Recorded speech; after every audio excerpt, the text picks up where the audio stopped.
وعلیکم السلام ورحمۃ اللہ وبرکاتہ۔ جی محترم بھائی، جو بینک سے پیسے ملتے ہیں یہ انٹرسٹ کی صورت میں ہوتے ہیں اور یہ سود ہے، اور سود حرام ہے، کبیرہ گناہ ہے۔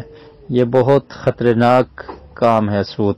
سود کھانے والا، کھلانے والا، سود کو لکھنے والا اور سود کے جو گواہ ہیں، ان سب پر اللہ کے رسول صلی اللہ علیہ وسلم نے لعنت کی ہے اور فرمایا کہ یہ سب برابر ہیں۔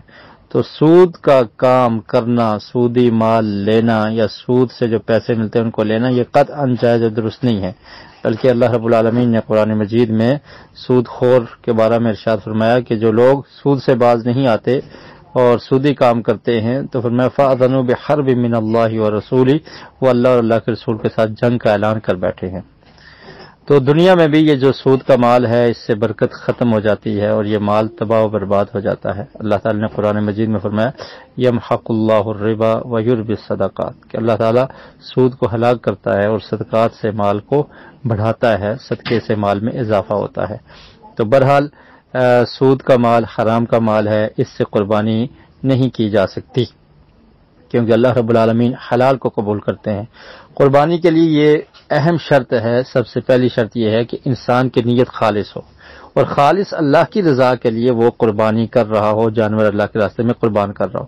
اور دوسری شرط یہ ہے کہ اس کا مال حلال ہو، اگر حلال نہیں ہے تو پھر وہ قربانی حرام مال سے لے کے اگر آپ کرتے ہیں تو وہ قبول نہیں ہوگی۔